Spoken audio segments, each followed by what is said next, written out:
Damos agora início aos trabalhos desta conferência com a palestra Os Desafios dos Construtores de Paz, pelo laureado do Prémio Nobel da Paz, José Ramos Horta.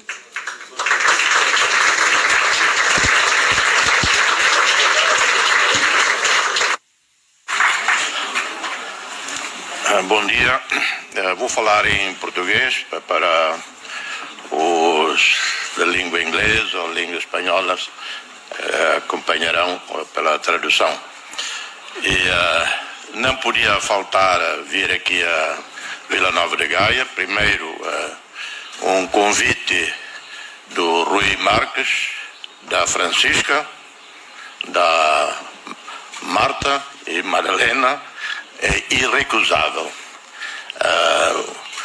O Rui Marques, de todos vós obviamente é conhecido, mas não sei se lhes falou numa grande aventura imaginada e realizada por Rui Marques, o Lusitânia Express.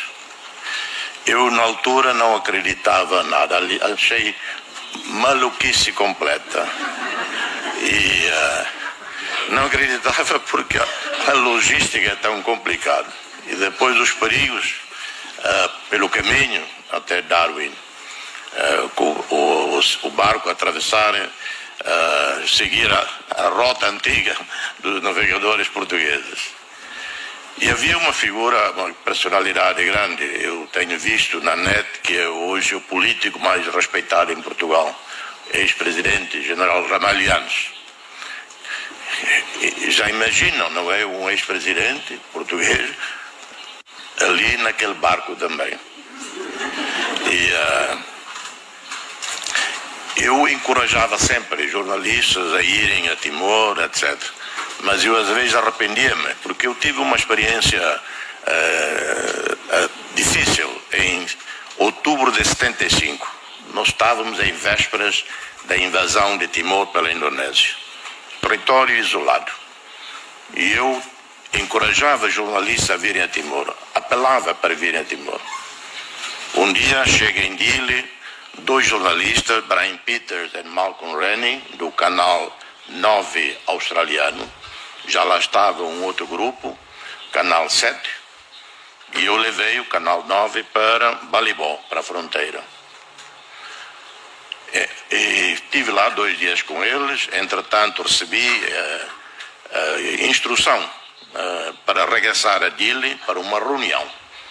Mensagem vinda do então líder da Fretilin, Nicolau Lobato.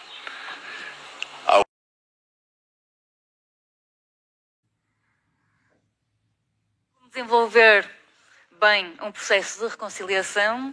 É um grande privilégio contar aqui com esta diversidade de construtores da paz de diferentes cantos do mundo, de Guiné-Bissau, Moçambique, Colômbia e Venezuela. E passava agora a palavra a Pablo Lozano e Ángela Garzón. Eu prometi que ia tentar dizer bem o nome, que também nos vem falar do projeto Coro Progresso da Colômbia.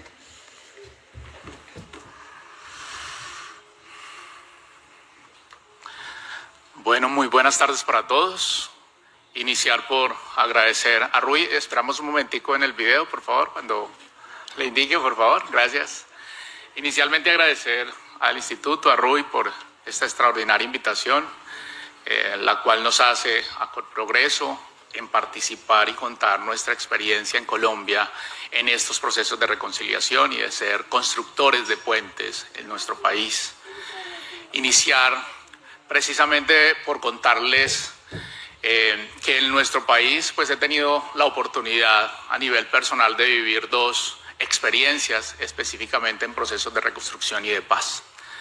Esas 2 experiencias me han ayudado de alguna manera a entender la problemática que está viviendo nuestro país y el por qué tantas veces intentamos cosas, avanzamos y a veces pareciera que estuviéramos retrocediendo dentro de los procesos de construcción en un proceso de reconciliación, sobre todo con los grupos armados ilegales en nuestro país. Y esa es una realidad que tenemos que aceptar y que tenemos que vivir, y que a partir de ese análisis que hay que hacer frente a estas circunstancias tenemos que avanzar y empezar a construir un mejor país.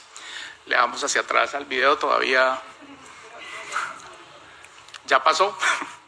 Ahí, espérame un segundo. Ahí. Y en ese sentido he llegado a la conclusión de que hemos intentado de diferentes maneras atacar la violencia estructural, la violencia directa en estos procesos de reconciliación, pero no hemos avanzado mucho en políticas públicas que se encarguen de contrarrestar la violencia cultural. Esa violencia que de alguna manera viene afectando y nos viene dividiendo en la población colombiana. Es esa violencia que de alguna manera requiere de una política pública educativa que fortalezca los valores humanos en nuestra sociedad colombiana, pero que al mismo tiempo ataque el deseo de venganza que existe de alguna manera en estos procesos tan difíciles del conflicto armado en Colombia. Tenemos muchos programas que han venido, y les voy a contar la historia de múltiples programas a partir de mi experiencia. La primera experiencia la viví, ahora sí el video, la viví como alcalde en un municipio en la Colombia profunda. Yo soy del municipio de Alpujarra, Tolima. El video, por favor, lo voy a ubicar.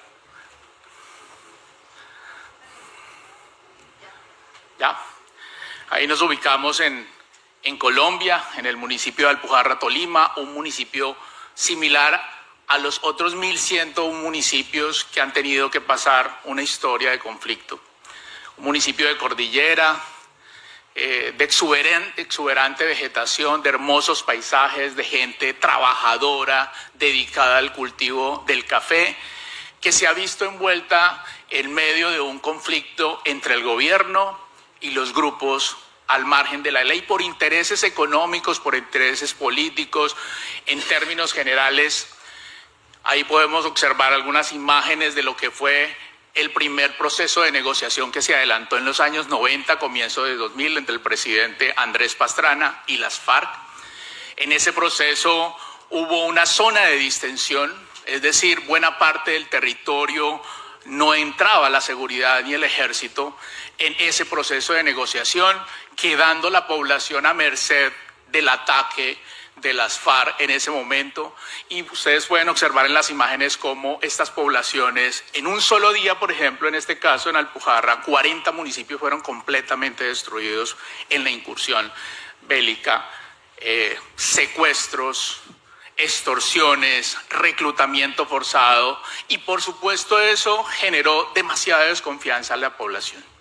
Una población que de alguna manera se sentía desprotegida por el gobierno, pero al mismo tiempo se sentía atacado por los grupos al margen de la ley. Empezó todo el tema y la dinámica del desplazamiento en aquella época. Pero en el 2002, dadas esas circunstancias, ustedes recuerdan, hubo un levantamiento de los diálogos entre el presidente y definitivamente empezó una política de retoma a las poblaciones por parte del gobierno. Allí, como alcalde, fui testigo directo de un programa en donde se empezó a atacar la violencia estructural a través de un proceso de reconstrucción. Hubo una importante inversión por parte del gobierno nacional y allí como alcalde empezamos a construir y a devolverle toda la infraestructura que tenía el municipio de tal manera que la población nuevamente volviera a confiar en las instituciones, se quedara en estos territorios y se evitara el éxodo masivo que estaba ocurriendo del campo a la ciudad como consecuencia de la falta de presencia de la inversión del gobierno nacional o del Estado en estos territorios.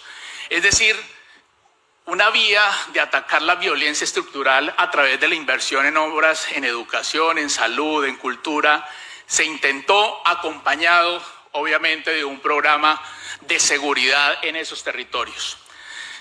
En ese sentido, luego hubo un importante programa en los territorios a través del gobierno nacional denominado Familias en Acción. Allí yo estuve trabajando como coordinador regional en ese programa y como asesor nacional en la Presidencia de la República con subsidios en materia de nutrición y de educación y llegamos a coberturas muy importantes. Todo esto se logró en la medida en que se buscaba devolverle la confianza a la gente a que volviera a creer otra vez en las instituciones y en el gobierno nacional.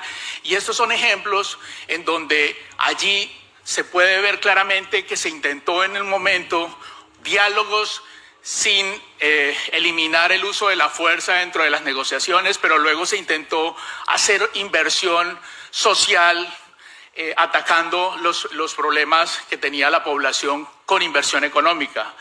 Luego estuve en la Presidencia de la República impulsando programas que permitieran a los jóvenes participar dentro de las decisiones institucionales para que de alguna manera la población se sintiera vinculada, siendo puente entre la presidencia, la sociedad civil y los jóvenes como tal. Allí conocimos al IPAP. El IPAP en esa oportunidad nos mostró un camino, una ruta. Habíamos intentado un proceso de negociación, un segundo proceso de negociación con las FARC en el año 2012 y finalmente se logró el acuerdo. Pero tuvimos un problema. Algunos dicen que el problema fue que el presidente de la República en su momento sometió a la consideración del pueblo los acuerdos y ese fue un gran error. Seguramente desde alguna perspectiva, pero desde la otra perspectiva era importante que la población entendiera de qué se trataban esos acuerdos y que de alguna manera la población pudiera intervenir porque las negociaciones se hicieron entre los dos actores en la mayor parte del proceso, desconociendo de alguna manera la participación de la población. Y eso hizo que luego la sociedad se polarizara y finalmente hoy tenemos una situación en donde algunos están a favor de esos acuerdos y otros en contra de esos acuerdos. Por lo tanto, es importante entender que mientras la sociedad colombiana no encuentre políticas públicas que realmente le ayuden a eliminar la venganza dentro de su vida cotidiana, a entender que el proceso de paz demanda, para que haya un proceso de paz sostenible, pues realmente demanda que nosotros nos desprendamos de esa violencia cotidiana que ejercemos en nuestra población y para eso se necesitan políticas públicas con recursos suficientes en materia de inversión. Y les contaba un poco del tema del IPAD porque el IPAD nos mostró un camino para hacer ese proceso. Se necesita formar a la comunidad en temas como son el respeto, la resiliencia, el autoconocimiento, la autoconfianza, a ser empático, a entender de alguna manera las vocaciones de servicio y erradicar por lo menos el deseo de venganza. Puede haber paz sin perdón, pero lo que no puede haber es una paz con deseo de venganza. Podemos avanzar hacia allá y en esa medida estuvimos en los territorios de la Colombia profunda. Estuvimos en los territorios más difíciles, en el norte de Santander, donde hay presencia de grupos al margen de la ley y ya empezamos a sembrar a través del IPAP y de la metodología Ubuntu una generación que de alguna manera se desprenda de esos odios y transforme esa cultura cotidiana como tal. Paramos un momentico el video, por favor. En ese proceso de trabajo con los jóvenes, en ese proceso de llevar a los territorios más profundos en Colombia la filosofía Ubuntu, tuve la oportunidad de conocer una organización que desde el año 95 venía trabajando en este tipo de acciones, ayudando a la población que había sido afectada por el conflicto a reconstruir el tejido social, a cambiar esa dinámica de dificultad a través de inversiones.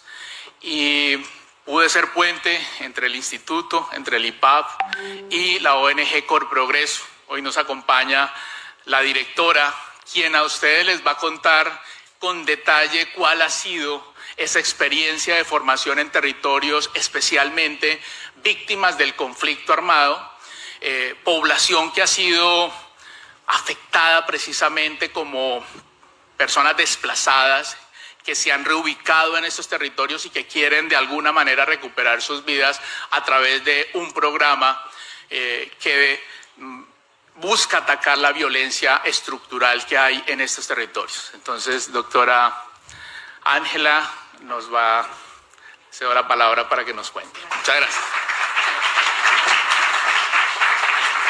Bueno, gracias Pablo. Buenas.